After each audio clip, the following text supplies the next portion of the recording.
हाँ जी। तो हम मेवाड़ की हिस्ट्री पढ़ रहे थे और हमने 2 क्लास ले ली मेवाड़ की हिस्ट्री की। और हमने बापा रावल से लेकर और कहाँ तक के राजा पढ़ दिए, हमीर हमीर तक के राजा हमने पढ़ दिए थे। तो पहली क्लास में हमने पढ़े थे, बापा रावल के बारे में पढ़ा था, अल्लट के बारे में पढ़ा था और जैतर सिंह के बारे में पढ़ा था। उनके बारे में मैंने आपको रिवीजन कल करवा दिया था। और कल की क्लास में हमने पढ़ा था फिर रतन सिंह के बारे में और उसके बाद हमीर के बारे में। मैं जल्दी से फटाफट आपको उनका रिवीजन भी एक बार करवा दूं, फिर अपने आज की नई क्लास ले लेंगे। 2 राजाओं के बारे में आपको बताना है, एक तो रतन सिंह के बारे में और एक हमीर के बारे में। रतन सिंह के बारे में सीधी सीधी सी बात है कि इसी के टाइम में अलाउद्दीन खिलजी ने अटैक किया था। कब अटैक किया था, मेरा बताया हुआ 1303 अटैक किया था। अटैक में 2 चीजें याद रखनी होती है, एक याद रखने होते हैं कारण, एक याद रखने होते हैं कॉन्सिक्वेंस, परिणाम। कारण क्या थे हमने पढ़े थे, अलाउद्दीन खिलजी एम्पायर एक्सपांशन करना चाहता है, अपना साम्राज्यवादी नीति है। फिर हमने पढ़ा था कि चित्तौड़ का स्ट्रेटेजिक इंपॉर्टेंस था, चित्तौड़ का इकोनॉमिक इंपॉर्टेंस था। फिर हमने इसके बाद में पढ़ा था कि जब वो अलाउद्दीन खिलजी गुजरात जा रहा था तब उससे पैसे ले लिए थे समर सिंह नाम के राजा, रतन सिंह के जो पिताजी थे, इसलिए उसके लिए प्रेस्टीज पॉइंट था। फिर हमने पढ़ा था कि चित्तौड़ का प्रभाव बढ़ रहा था, इन्फ्लुएंस जो था वो इंक्रीज हो रहा था। और एक कारण हमने पढ़ा था कि पद्मिनी की वजह से किया था, हमला किया तो क्या हुआ यहाँ पे, तो मैंने फिर आपको बताया था। पद्मिनी के बारे में पहले पद्मिनी के बारे में कुछ बातें बताई थी। क्या बातें बताई थी कि सिंहल द्वीप की राजकुमारी थी, मम्मी पापा के नाम बताए थे कि गंधर्व सेन की और चंपावती की पुत्री थी। किसने उसके बारे में बताया था, तो मैंने बताया था आपको, राघव चेतन नाम के बंदे ने उसके बारे में बताया था। और परिणाम देख लो आप, तो क्या हुआ, तो यहाँ पर उस टाइम साका किया गया। कब किया गया, तो हमने पढ़ा था 25 अगस्त को। साके में 2 बातें होती है, मैंने बताया था, एक होता है जोहर, एक होता है केसरिया। जोहर किसने किया, तो पद्मिनी ने। अकेले ने किया, आगे नहीं साहब, 1600 अन्य रानियों के साथ किया। केसरिया किसने किया, तो रतन सिंह। साथ में और कौन, तो उसके 2 सेनापति, वो कौन थे, तो गोरा बादल। फिर क्या हुआ, तो अलाउद्दीन खिलजी ने कब्जा कर लिया।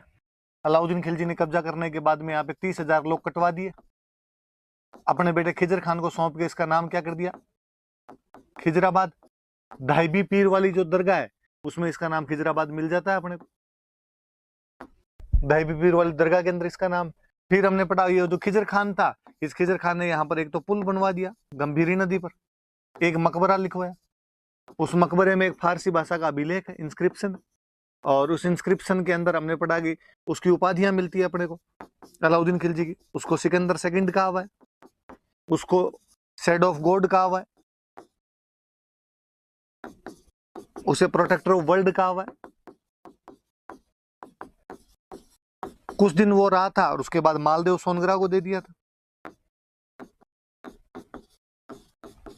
और मालदेव सोनग्रा का एक नाम और मैंने बताया था आपको, उसका नाम मुछाड़ा मालदेव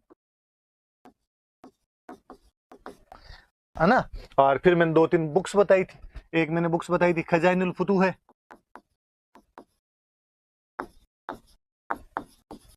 इसी का एक नाम और बताया था तारीख अलाई। एक बुक बताई थी पद्मावत, मलिक मोहम्मद जायसी 1540, अवधी भाषा के अंदर एक लिखी हुई बुक। और खजाइनुल फुतूह है का दूसरा नाम तारीख अलाई, अमीर खुसरो की लिखी हुई किताब। ये सब तो हमने रतन सिंह के बारे में पढ़ा। हमीर के बारे में मैंने बताया था 2 ही बातें पढ़नी, एक उसके विजय अभियान, एक उसकी उपाधियां। विजय अभियान तो इसने चित्तौड़ वापस छीना था। फिर मैंने बातें बता दी थी, सिसोदा से गया इसलिए सिसोदिया हो गए। इसके बाद से राणा टाइटल आया, उससे पहले टाइटल रावल लगता था, और जो अंतिम कोई रावल था तो अंतिम रावल रतन सिंह था। फिर एक हमने पढ़ा कि इसने सिंगोली का युद्ध लड़ा, और सिंगोली वाले युद्ध के अंदर इसने मोहम्मद बिन तुगलक की सेना को हराया था। और जब इसका चित्तौड़ पर कब्जा हो गया तो इसने चित्तौड़ में बरवड़ी माता का मंदिर बनवाया था। बरवड़ी माता इनकी इष्ट देवी है, इनको अन्नपूर्णा माता भी कहते हैं। इनकी जो कुल देवी है वो बाण माता है। एक फिर हमने इसकी उपाधियां पढ़ी, तो सीधी सीधी 4 उपाधियां मैंने आपको बताई थी कि हमीर की उपाधि क्या क्या है। तो हमीर की एक उपाधि हमने पढ़ी थी विषम घाटी पंचानन, एक उपाधि पढ़ी थी वीर राजा, एक उपाधि मैंने बताई थी प्रबल हिंदू, और एक इसको कहते हैं मेवाड़ का उद्धारक। सिंपल सा, आप यूं शुरू शुरू में जब भी नया चैप्टर पढ़ने बैठो उससे पहले पुराने वाले का रिवाइज किया करो, पुराने वाले में की पॉइंट्स बना के रिवाइज कर लिया करो। तो ये देख लो आप सारे, कल की पूरी जो क्लास थी हमने पूरी रिवीजन कर ली, मुश्किल 5-10 मिनट लगते हैं, इतने में अपना रिवीजन हो जाता है। अब अपने नई क्लास ले लेते हैं, नए राजा ले लेते हैं, कौन कौन हुए थे। चलो तो आगे वाले पढ़ लेते हैं अपना। अगला राजा कौन है? अगला राजा आपने लिखा हुआ है लाखा, महाराणा लाखा के बारे में पढ़ना है आपने। मैंने बताया था हमीर के बाद में राणा महाराणा लगना शुरू हो जाता है इनके नाम के आगे। टाइम पीरियड दिया हुआ, याद रहे तो भली बात, नहीं याद रहे तो भली बात। नाम तो लक्ष्य सिंह था, लक्ष्य मतलब लाख, तो अपने वालों ने लाखा लाखा करके नाम लाखा बना दिया। सिंपल सा, जो लिखी हुई 4 बातें याद रखनी है, क्या है क्या नहीं है मैं और बता दूंगा। एक हमें इसमें लिखा है कोई जावर के बारे में पढ़ना है, ये की पॉइंट्स लिखे हैं इसलिए, बाकी तो मैं आपको समझा ही दूंगा, पढ़ा ही दूंगा, ताकि ध्यान रहे कि अपने को ये पॉइंट देखने। एक कोई पिछोला झील के बारे में अपने को पढ़ना है, एक कुंभाहाड़ा कौन था उसके बारे में पढ़ना है, और एक हंसाबाई के बारे में पढ़ना है। तो एक क्या माइंड मैप रहता है अपने दिमाग में कि क्या पढ़ना है और क्या नहीं पढ़ना है। तो हमें इनके बारे में पढ़ना है। जावर में क्या हुआ इसके टाइम में, पिछोला झील का के बारे में क्या हुआ, कुंभाहाड़ा कौन था और हंसाबाई कौन। 4 चीजें याद रह जाएगी, देख लो, बोले आप वापस देख लेंगे। जावर, पिछोला झील, कुंभाहाड़ा और हंसाबाई। मैं अगले व्हाइट पेज पे समझा दूंगा, पर ये लाखा के बारे में याद रखने वाली सी बात इतनी है। चलिए तो जैसे मैं अगले पेज पे समझा दूंगा आपको। अच्छा, व्हाइट पेज नहीं आएगा इसमें, चलो उस पे लिख लेते हैं अपने, इस पे बता देते हैं जावर के बारे में। जावर क्या है? जावर उदयपुर के अंदर एक जगह पड़ती है, और ऐसा कहा जाता है, कल ही मैंने बताया था अरण्यवासिनी माता का वो जब वो मंदिर वगैरह बना था, मैंने शामूली अभिलेख की बातें बता रहा, इसकी बातें बताई थी। जावर तब भी मैंने बात की थी। लाखा जी के टाइम में जावर में सिल्वर निकलने शुरू हो गई थी, चांदी निकलने शुरू हो गई थी। देखो, एक तो सीधा सा मैं सिंपल सा एक चीज बताऊं कि वास्तव में सीसा और जस्ता जो 2 खनिज होते हैं अपने, लेड और जिंक जो 2 खनिज होते हैं, ये निकलते हैं। इनके साथ में थोड़ी बहुत मात्रा में चांदी भी निकलती है वहां पर अपने हिस्ट्री में जब पढ़ते हैं तो अपने ये कह देते हैं कि वहां से चांदी निकलती थी। सिंपल सी बात, कोई पूछे कि जावर से कौन सा खनिज प्राप्त होता था, चांदी प्राप्त होती थी। किसके टाइम में निकलनी शुरू हुई? तो लाखा या लक्ष्य सिंह के टाइम में निकलनी शुरू हुई। अब हम कहेंगे हम क्यों याद कर रहे हैं, ये तो हम ज्योग्राफी में याद करेंगे, वहां पर अलग से मिनरल्स पढ़ते हैं, वहां याद कर लें। पर इसका मतलब यह है कि किसी राजा के टाइम में वहां पे इकोनॉमिक रिसोर्सेज बढ़ गए थे, और जब किसी राज्य के इकोनॉमिक रिसोर्सेज बढ़ेंगे, इसका मतलब वो राज्य स्ट्रांग होता जा रहा है। तो मेवाड़ की पोजीशन और स्ट्रांग होती जा रही है, क्योंकि वहां पे खनिज निकलने शुरू हो गए थे। खनिज कौन सा है, मिनरल कौन सा है? सिल्वर निकल रही है। कहां से निकल रही है? तो जावर से निकल रही है। और किसके टाइम में निकल रही है? तो लाखा। जावर का नाम आगे और आएगा, मैं और आपको इसके बारे में बताता रहूंगा आगे। फिर एक लिखा हुआ पिछोला झील। ऐसा कहते हैं कि उदयपुर में पिछोला झील, आपका सबका नाम सुना होगा। तो उसका नाम पिछोला इसलिए है क्योंकि वहां पर एक गांव है पिछोली, पिछोली गांव के पास में बना, इसलिए उसका नाम पिछोला झील रख दिया गया। लाखा के टाइम में बनी थी। तो क्या लाखा ने बनवाई? नहीं साहब, लाखा ने नहीं बनवाई थी। कहते हैं ये किसी एक बंजारे ने बनवाई थी। एक बंजारा था और वो इस झील को बनवा के गया था। अब बात है कि सब बंजारे कौन होते हैं? तो बंजारे होते हैं नोमेडिक ट्रेडर, घुमक्कड़ व्यापारी, जो एक जगह से दूसरी जगह पे घूमते रहते हैं, और घूम घूम के बैलगाड़ियां रखते थे जी, और बैलगाड़ियों में सामान लाद के रखते, अपने गांव में आए, अपने गांव में सामान बेचा, 5 दिन यहाँ रुके, फिर अगले गांव गए, वहां सामान बेचा, फिर अगले गांव गए, वहां सामान बेचा, घूम घूम के सामान बेचा करते थे, इसलिए उनका नाम पड़ गया, वो हो गया आपके बंजारे। अब मैं आज के सिंपल शब्दों में बताऊं तो चलती फिरती रिलायंस प्रेस थी जी उस टाइम की, कि सारा सामान उनके पास हुआ करता था, बेच के जाया करते थे। शुरुआत में बेसिकली वो लोग नमक बेचते थे, धीरे धीरे बाकी चीजें भी बेचने लगे थे। याद रखना, मुझे याद है एक बार ये कहीं क्वेश्चन था कि बंजारे कौन होते हैं, तो भाई पश्चिमी भारत के साइड में जो घुमक्कड़ व्यापारी हुआ करते थे उनको हम क्या बोलते थे? तो बंजारे बोला करते थे, तो याद रख ले। अब कोई बंजारा पैसे वाला था, क्योंकि व्यापारी थे तो व्यापारी पैसे वाले होंगे। पहले जब पैसे वाले लोग होते थे, धर्म पुण्य के काम करवाया करते थे। राजस्थान में धर्म पुण्य का काम क्या हो सकता है? पानी की व्यवस्था करवा दे। तो उसने यहाँ पर एक झील बनवा दी थी, उस झील का नाम पिछोला झील। इतने याद रखने वाली झील बनी किसके टाइम में? तो लाखा के टाइम में वो झील बनी थी। तो याद रह जाएगी बात, किसने बनवाई? तो एक बंजारे ने बनवाई थी, लाखा जी ने नहीं बनवाई। पर कहते अब पिछोला की बात है तो मैं और बात करता हूँ। इस पिछोला के पास में एक चबूतरा बना हुआ है, उस चबूतरे को बोलते हैं नटनी का चबूतरा। अब ये क्या भला है?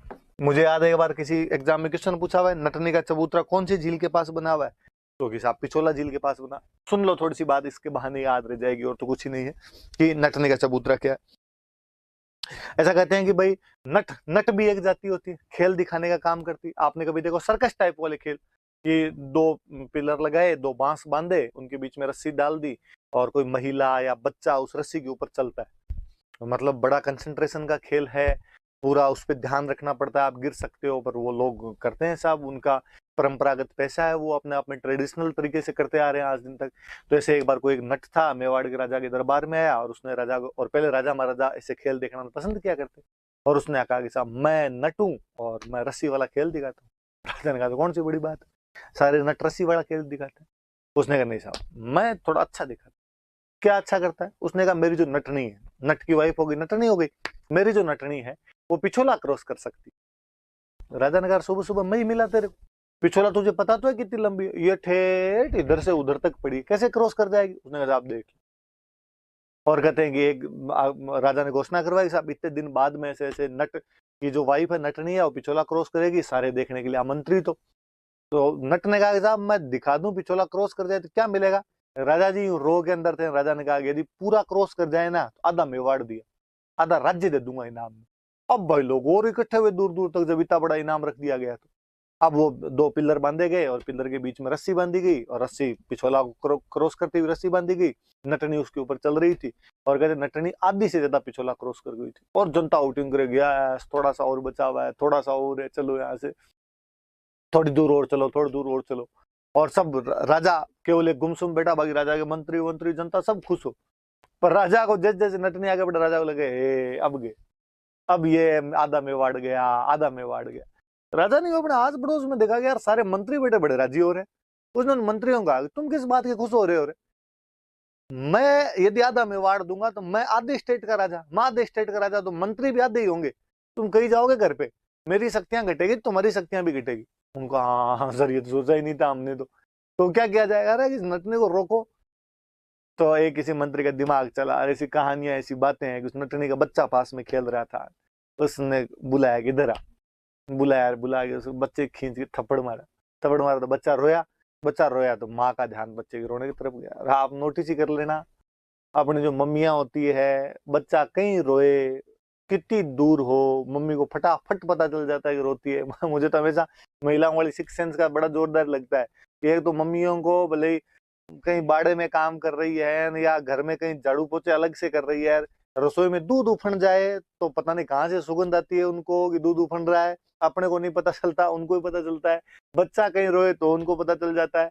और बेचारे नटनी को जैसे ही वो आवाज सुनी बच्चा रो रहा है, उसका ध्यान बच्चे की तरफ गया, कंसंट्रेशन का खेल है, नटनी उसके अंदर गिर गई बेचारी पिछोला। और राजा जी खड़े हुए, यस मैं जीत गया, क्रॉस नहीं हो पाई। नट ने बेचारे ने कहा राजा जी क्या करते हो ऐसे यार, आपके तो केवल जीत हार की बात है, मेरे तो गृहस्थी बर्बाद हो गई, मेरे तो लुगाई मर गई, पिछोला में गिर गई। और राजा जी ने कहा तू चिंता मत कर, इस नटनी का चबूतरा बनवा देंगे, यहाँ पे एक प्लेटफॉर्म बनवा देंगे बाहर, और चबूतरा होगा, और तुम आ जाना वहां पे, उसको नटनी का चबूतरा ही कहेंगे। तो कहते हैं उस नटनी की याद में यहाँ पे चबूतरा बनाया गया। तो अपने याद रखने वाली सी बात है जी, इसके बारे में थोड़ी याद रह जाएगी कि नटनी का चबूतरा कौन सी झील के पास है, तो पिछोला झील के पास में। और पिछोला झील किसने बनवाई थी? तो बंजारी ने पिछोला झील बनवाई थी।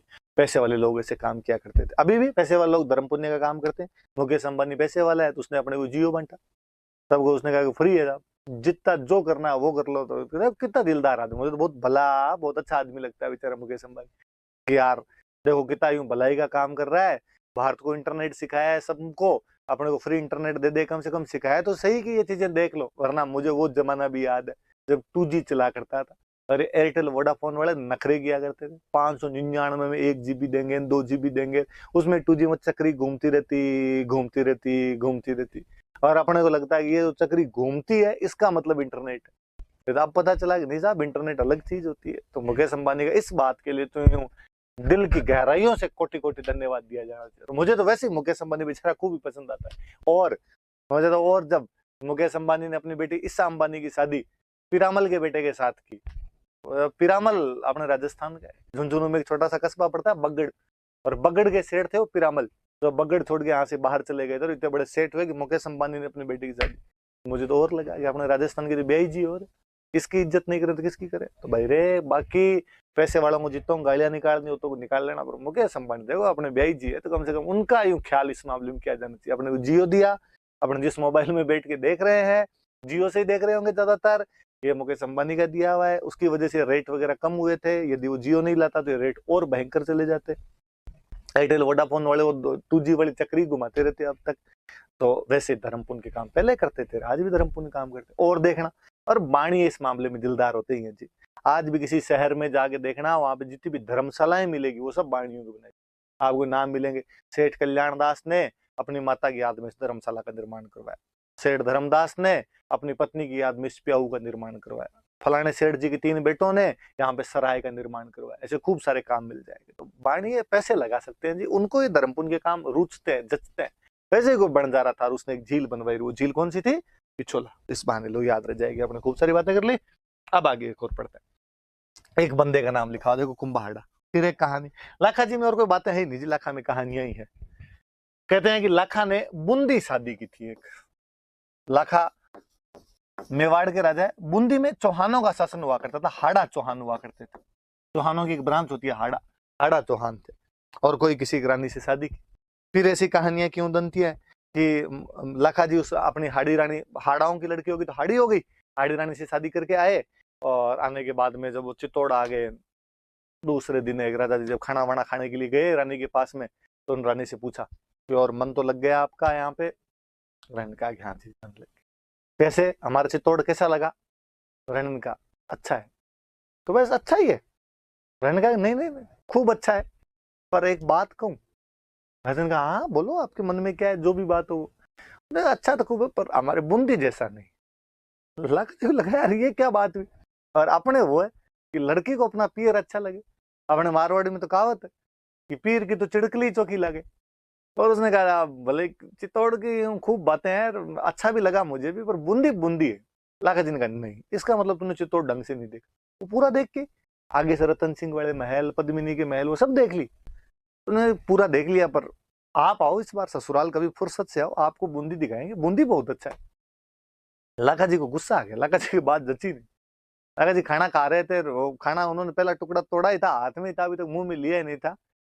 और उन्होंने कहा सही सही बता कौन सा सही है, कौन सा ज्यादा अच्छा है, बूंदी अच्छा है कि चित्तौड़ अच्छा है? रानी को लगा कि गुस्सा आ रहा है। तो रानी ने कहा अरे अरे अरे मैं तो ऐसे ही कर रही थी, चित्तौड़ चित्तौड़ भी अच्छा है, बूंदी भी अच्छा है, चित्तौड़ भी अच्छा है। उन्होंने नहीं एक बता अच्छा कौन सा है? तो रानी ने कहा एक पूछोगे तो अच्छा तो बूंदी।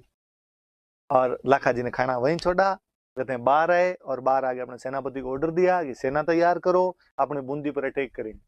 क्यों? चारों तरफ खलबली मची, ये क्या बात हुई? कल वहां पे अपने तोरण मार के आए थे, आज जाके तलवारें मारेंगे, वहां पे लड़ेंगे उनसे जाके, ये कोई बात थोड़ी हुई।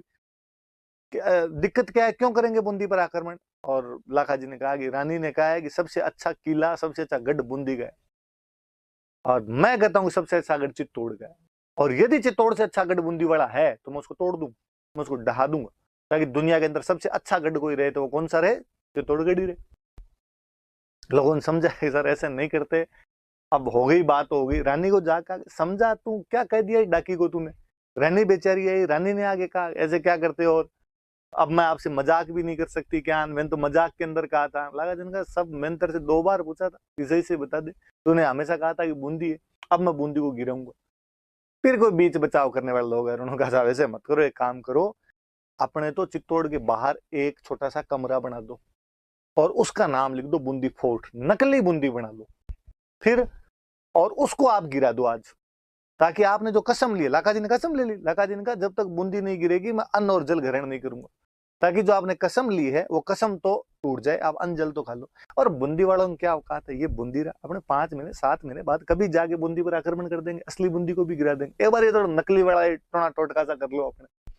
लाखा जी ने कहा जो भी करना फटाफट करो यार, भूख लग रही है मुझे।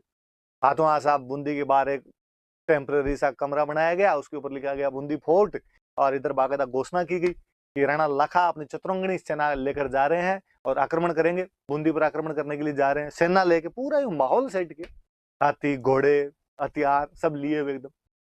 उसके पास पहुंचे, थोड़ा सा पास में गए, किसी ने, सेनापति ने कहा कि साहब यहाँ से तीर मारो, एक तीर के अंदर ही गिर जाएगा ये मकान, तो आप कसम पूरी हो जाएगी। और कहते हैं लाखा जी जैसे ही तीर मारने वाले थे, इतने सामने से वो जो छोटा सा कमरा बना हुआ था, उस कमरे से तीर आए। लाखा जी, इनका पता करो कौन है उधर। उधर गए, वहां जाके देखा था 12-13 साल का लड़का, और हाथ में तीर कमान लिए हुए उधर से तीर छोड़ रहा था। पूछा कौन क्या है, पता चला कि उसका नाम कुंभाहाड़ा है।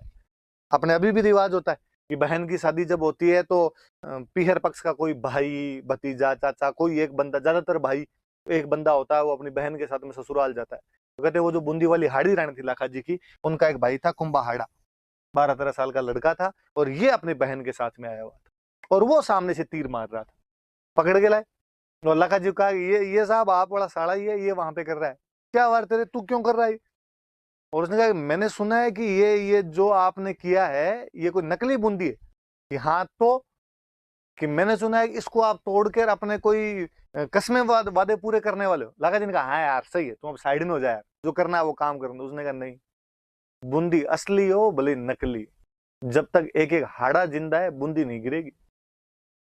तो क्या करेगा। उसने कहा युद्ध करना पड़ेगा, मैं मेरे आंखों के सामने बूंदी गिरते हुए नहीं देख सकता, भले ये नकली बनाई हो भले असली बनाई। खूब समझाया उस बच्चे को, उसकी बहन को भी बुला के लाई, समझा इसको, पार्ले जी के बिस्किट भी दिए होंगे उसको, चॉकलेट खिलाई होगी, नहीं माना तो नहीं माना। फाइनली उस लड़के को मारा गया। उसके बाद में लाखा जी ने वो बूंदी का किला तोड़ा, अपनी कसम पूरी की, और वापस आए वहां से। तो अपने राजस्थान जी के में तो क्वेश्चन ही बना कि नकली बूंदी की रक्षा करते हुए कौन शहीद हो गया था। तो नकली बूंदी की रक्षा करते हुए यदि कोई शहीद हुआ है तो उस बंदे का नाम क्या था, तो उस बंदे का नाम कुंभाहाड़ा था। अपने राजस्थानी का बहुत अच्छा दुआ है कि नकली गढ़ दीदो नहीं, बिना घोर घमसान, सिर टूटा बिन के में फिर असली गढ़ पर आन। कि जब बिना लड़े तो नकली किला नहीं दिया था, तो असली वाला बूंदी लेने के लिए तो कई सर कटवाने पड़ेंगे। अब कई बार देखो, राजस्थान का नाम आते ही भारत के कोने कोने के व्यक्ति में वीरता, त्याग, स्वाभिमान, वो सब शब्द अपने आप में उभर के सामने आते हैं। ये यूं ही नहीं है, इसके लिए पूर्वजों ने, हमारे हमारे जो भी बढ़ के रहे थे, उन्होंने ये संघर्ष किए, तो इन्होंने ये मिसालें, ये लकीरें स्थापित की, इस वजह से लोग आज जानते हैं। ये 13-14 साल का लड़का केवल इस बात पर मर मिट गया कि उसका किला भले असली बना हुआ है या नकली बना हुआ है, गिरना नहीं चाहिए, ये मेरे स्वाभिमान का प्रतीक है, मेरे आंखों के सामने ये नहीं गिर सकता, मैं बिना संघर्ष किए ये नहीं जाने दूंगा। तो पूरी धरती लेनी तो बहुत बड़ी बात हो जाया करती थी। याद रखना भाई, इस लड़के का नाम तो याद रखा ही जाना चाहिए, कुंभाहाड़ा। ये बात। फिर लो एक बात और, फिर बातें हैं लाखा जी में तो है क्या, हंसाबाई की बात अपने मैं थोड़ा सा अगले पेज पे लेके पढ़ा देता हूँ। ये तो थोड़ा इस पे ज्यादा हो गया, ये थोड़ा हुआ क्या, सुनना मेरी बात, थोड़ा सा गौर करना ताकि ढंग से देख पाओ। हम जैसे मेवाड़ रियासत पढ़ रहे हैं, मेवाड़ रियासत है, और मेवाड़ रियासत में हम कौन सी डायनेस्टी पढ़ रहे हैं, तो हम गुहिल वंश पढ़ रहे हैं, गुहिल डायनेस्टी पढ़ रहे हैं। और गुहिल वंश का राजा कौन पढ़ रहे हैं, तो राणा या महाराणा कुछ लिख लो, राणा जी जो है वो है लाखा। ये जो लाखा जी थे, इन लाखा जी का सबसे जो बड़ा बेटा था, इनका जो पुत्र था, इनका जो सन था, सबसे बड़ा बेटा था, उसका नाम था चुंडा। जैसे हम मेवाड़ पढ़ रहे हैं वैसे एक रियासत और हुआ करती थी, मारवाड़। जैसे यहाँ पे गुहिल डायनेस्टी है, मारवाड़ में एक डायनेस्टी हुआ करती थी राठौड़, आगे हम पढ़ेंगे इनका इतिहास में। यहाँ का जो राजा था उसका नाम भी था चुंडा। ध्यान देना मेरी बात पे, मेवाड़ का जो राजकुमार है उसका नाम चुंडा है, मारवाड़ का जो राजा उसका नाम चुंडा है। जैसे मेवाड़ वाले राजा नाम क्या राणा या महाराणा लिखते थे, वैसे मारवाड़ वाले जो राजा थे वो नाम क्या लिखते थे, राव। तो आप इसको राव चुंडा कह सकते। कहते इस राव चुंडा का एक बेटी थी, उसका नाम था हंसाबाई, और हंसाबाई का एक भाई था, उसका नाम था रणमल। थोड़ा याद रखना, आगे काम आएगी बातें। मारवाड़ के चुंडा को अपनी बेटी हंसाबाई की शादी करनी है, या यूं कह दो रणमल को अपनी बहन हंसाबाई की शादी करनी है। और उन्होंने सोचा यार अच्छा लड़का कहाँ हो, और पता चला कि साहब मेवाड़ वाला जो चुंडा है ये योग्य राजकुमार, योग्य, वीर, पराक्रमी, बहादुर, साहसी, जुझारू, आप जितने युवा दिलों की धड़कन, जो जो आप शब्द अभी सरपंच चुनाव में आपने सुने होंगे, वो सारे के सारे किस में थे उस टाइम में, चुंडा के अंदर दिख रहे थे। और लाखा जी बूढ़े हो गए थे, लाखा जी मरेंगे तो अगला राजा कौन बनेगा, बड़ा बेटा, बड़ा बेटा कौन, चुंडा बनेगा। तो क्या क्यों ना हंसाबाई की शादी चुंडा के साथ में कर दी जाए। अब यदि हंसाबाई की शादी चुंडा के साथ में होती है तो जो हंसाबाई का बेटा होगा वो मेवाड़ का अगला राजा बनेगा। इससे बड़ी बात तो क्या हो कि राजा का जो बेटी का बेटा वो अगला राजा बने, मेवाड़ मारवाड़ आपस के अंदर भाई बंधुचारा रहेगा, रिश्तेदारी रह जाएगी। तो मारवाड़ वालों ने अपनी राजकुमारी हंसाबाई का रिश्ता इस चुंडा के लिए भेजा, मेवाड़ वाले राजकुमार चुंडा के लिए। ये राजकुमार है, ये तो यहाँ का राजा है। और कहते हैं कि लाखा जी का दरबार लगा हुआ, लाखा जी अपने दरबार के अंदर बैठे। लाखा जी बूढ़े हो गए थे, नशा पता थोड़ा ज्यादा करते, अफीम वफीम खाया करते और बुढ़ापे के अंदर बैठे हुए, तो थोड़ा राज कार्य में कम ही रुचि लिया करते थे। इनका जो बेटा था चुंडा, ये राज कार्य संभालता, पास वाली सीट पे ये बैठा, पर राजा वाली सीट पे लाखा जी बैठे। गेटकीपर आया, गेटकीपर ने कहा मारवाड़ से कोई दूत आए। पहले क्या होता था, रिश्ता वगैरह करने के लिए पंडित जी जाया करते थे, पंडित जी 4 आदमी और लेके 5 आदमी जाते, राजकुमारी का रिश्ता करके आ जाते। लाखा जी का भेजो, कौन है? आए साहब, पंडित जी आए, आगे दुआ सलाम की, रामा श्यामा की। हाँ बताओ पंडित जी क्या समाचार लाए, मारवाड़ से क्या लेके? और पंडित जी के मुंह से निकला कि राणा जी हम तो नारियल लेके आए। नारियल का मतलब है लड़की का रिश्ता लेके आए। और लाखा जी हंसे जोर जोर से। लाखा जी ने कहा क्या बात है, अभी तक बुढ़ापे में भी हमारे लिए रिश्ते आ रहे हैं। और लाखा जी ने सोचा रिश्ता मेरे लिए है, और पंडित जी को अपनी गलती का sir sorry sorry sorry sorry sorry, actually मैं पूरी बात बोलनी भूल गया, रिश्ता आपके लिए नहीं। तो ये आपके जो लड़के हैं, आपके जो राजकुमार है चुंडा जी जो आपके पास में बैठे हैं, हम तो इनके लिए रिश्ता लेके आए। अब जैसे वो ये बोले, आगे सामने जो जनता बैठी थी वो हंसी जोर जोर से। और जनता ने कहा कि देखो यार, लाखा जी की ठीक बुढ़ापे में जाके शादी में आ रही, पैर कब्र में है पर दिल है कि मानता नहीं, ठीक रंगीन जीवड़ा है, और अभी भी इसको ब्याह करना है। अब जब वो हंसे तो चुंडा को बड़ा बुरा लगा। किसी के सामने उसके पापा के बारे में हंसे कोई, पापा के बारे में बेइज्जती हो तो बुरा लगना स्वाभाविक सी बात है। और चुंडा ने जनता को कहा तुम किस बात के हंस रहे हो?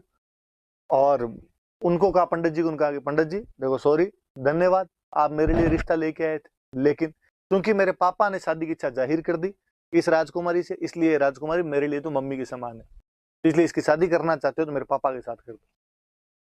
पंडित जी ने कहा यार दिमाग खराब हो गया चुंडा तेरा, एक बार पापा की तरफ तू ढंग से देख तो ले, डोगरा थोड़े साल जिंदा रहने वाला है, हम क्यों कर दें इसके साथ में शादी? तो उसने कहा फिर रहने दो, मैं तो करूंगा नहीं इसके साथ में शादी। वो बाहर है 500, और उन्होंने कहा ये ठीक है, बाप कह रहा है बुढ़ापे में मुझे ब्याह करना है, बेटा कह रहा है मेरे पापा से शादी कर दो, क्या करें? तो उन्होंने कहा यार गलती तो अपने से हुई, अपने पूरी बात बोलनी भूल गए थे, अब यदि गए तो मारवाड़ वाले कहेंगे यार भेजा था रिश्ता तो करके ही नहीं है, तो क्या करें? तो एक किसी ने कहा कर देते हैं, लाखा के साथ कर देते हैं। तो दूसरे ने समझा कोई दिक्कत नहीं है, राजाओं के बुढ़ापे में भी ब्याह होते हैं, लाखा के साथ में कर देंगे। पर जब लाखा मरेगा तो अगला राजा कौन बनेगा? तो अगला चुंडा बनेगा। तो फिर अपने जो लाखा के साथ यदि हंसाबाई की शादी होती है, तो जो हंसाबाई का बेटा होगा उसको तो छोटे मोटे कोई गांव मिलेंगे, गांव देके बिठा देंगे, राजा का बड़ा बेटा राजा बनता था, बाकी तो सामंत बनते थे, फ्यूडल हुआ करते थे सारे। तो ऐसे थोड़ी होता है, अपने मारवाड़ वालों का भांजा, मारवाड़ वालों का दोहिता, मारवाड़ की राजकुमारी का बेटा 2-4 गांव लेके बैठेगा? ना ना, ये तो नहीं। एक उनमें थोड़ा सियाना आदमी था, उसने अंदर चलो मैं करता हूँ बात। वो यार उसने कहा चुंडा, इस चुंडा का चुंडा जी हम आपके पिता से शादी करने के लिए तैयार है, हमारी राजकुमारी की शादी आपके पिता के साथ कर देंगे, पर एक बात बताओ आपके पिताजी के मरने के बाद अगला राजा कौन बनेगा? चुंडा जी का मैं बनूंगा। अब बस यही, यदि आपके पिताजी की मृत्यु के बाद आप राजा नहीं बनो और हमारे हंसाबाई के जो बेटा हो, हमारा भांजा या दोहिता जो हो, उसको यदि राजा बनाओ तो हम शादी कर देंगे।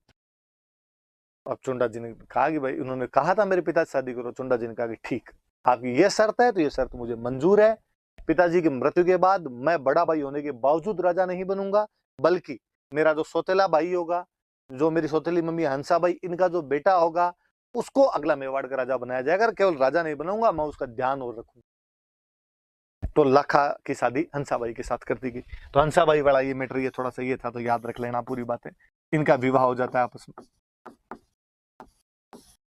अब चुंडा जी ने प्रतिज्ञा की, तो कहते हैं या तो महाभारत, जब हम पढ़ते हैं तो महाभारत में देखते हैं कि महाराज शांतनु थे, हस्तिनापुर के महाराज थे शांतनु, और महाराज शांतनु ने बुढ़ापे में जाके सत्यवती के साथ शादी की थी। उस समय जो सत्यवती के पिताजी थे उन्होंने कहा था, महाराज शांतनु के बड़े बेटे थे देवव्रत, कहा था यदि अगला राजा देवव्रत नहीं बने तो मैं मेरी राजकुमारी की शादी महाराज शांतनु के साथ करूंगा। देवव्रत ने कहा कि ठीक है, मैं अगला राजा नहीं बनूंगा। कहा राजकुमार देवव्रत तुम तो अगले राजा नहीं बनोगे, लेकिन कल को तुम्हारी शादी होगी, तुम्हारे बच्चे होंगे, वो तो कहेंगे, वो क्लेम करेंगे कि राज्य हमारा था, हमारे पिता का था, पापा ने छोड़ दिया, बाकी हम तो रखेंगे। तब देवव्रत ने कहा कि यदि आपको ये शक सुबह है तो देवव्रत घोषणा करता है कि मैं कभी शादी भी नहीं करूंगा। तो देवव्रत ने दो भीषण प्रतिज्ञाएं की कि ना तो वो राज्य ग्रहण करेगा, ना वो शादी करेगा। ऐसी भीषण प्रतिज्ञाओं के कारण देवव्रत को कालांतर में भीष्म कहा गया था। कि जिस प्रकार भीष्म पितामह ने अपने पिता महाराज शांतनु की शादी के लिए ये प्रतिज्ञाएं की थी, कुछ उसी प्रकार चुंडा ने अपने पिता लखा के लिए इसी प्रतिज्ञाएं की।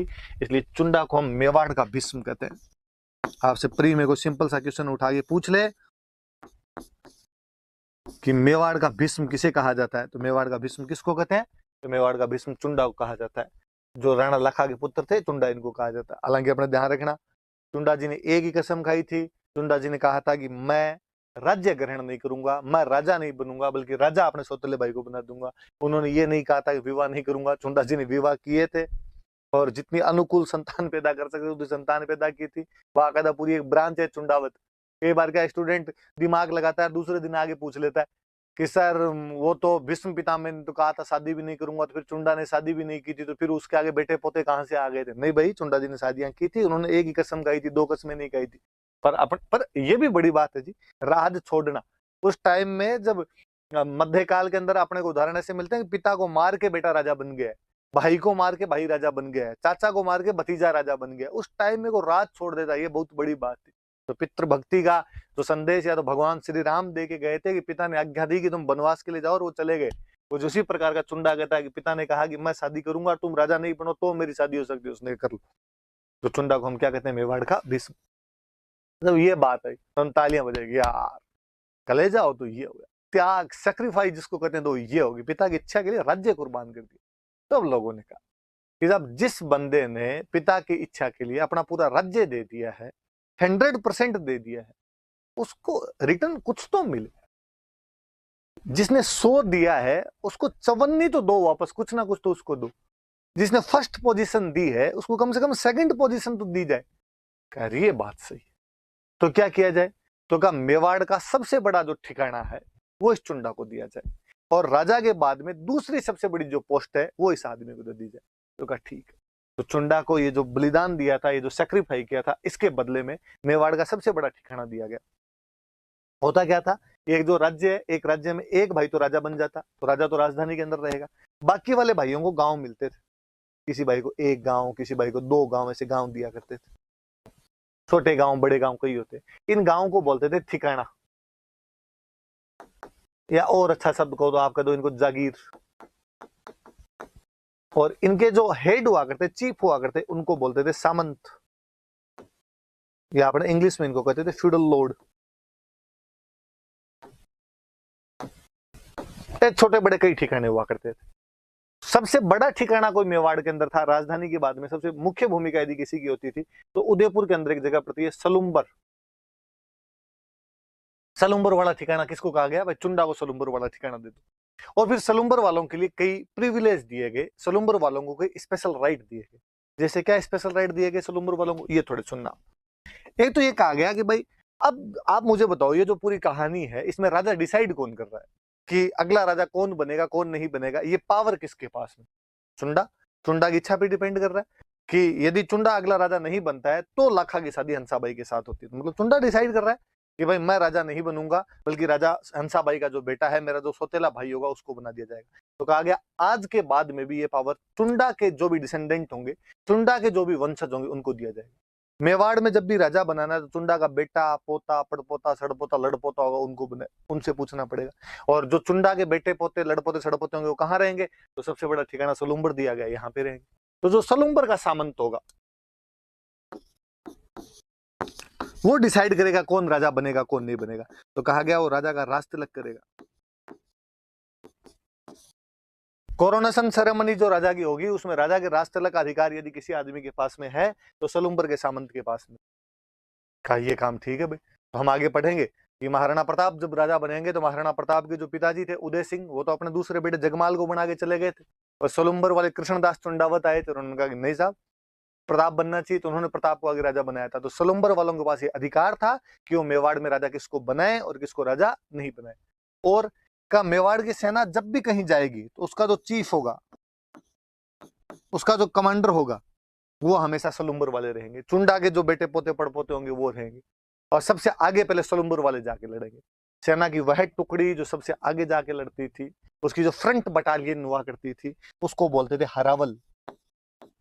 तो आपसे कोई पूछे कि मेवाड़ की हरावल में हमेशा कौन रहते थे, तो चुंडा के वंशज। चुंडा के वंशज कौन? तो चुंडावत। कहाँ वाले चुंडावत? तो सलुम्बर वाले चुंडावत रहा करते थे। वो सेनापति होते थे, सबसे आगे जाके लड़ते थे। का आज के बाद मेवाड़ का राजा जितने भी डॉक्यूमेंट पे साइन करेगा, उन डॉक्यूमेंट पे राजा के बाद में सेकंड साइन यदि किसी करवाए जाएंगे तो सलुम्बर वालों के। तो कहा गया कि साइन का अधिकार और है इनके पास। का मान लो कभी राजा राजधानी के अंदर नहीं है, वैसे तो राजधानी में राजा रहेगा, जो सलुम्बर का सामंत तो सलुम्बर में रहेगा, पर कभी राजा जी युद्ध के टाइम में कहीं बाहर चले गए, या कोई रिश्तेदारी में चले गए, कोई तीर्थ यात्रा करने के लिए चले गए, दूसरे राज्य में मेहमान बन के चले गए, तो राजधानी को कौन संभालेगा? क्या सलुम्बर वाले संभालेंगे? तो राजा यदि राजधानी में नहीं है तो राजधानी को भी वही संभालेंगे।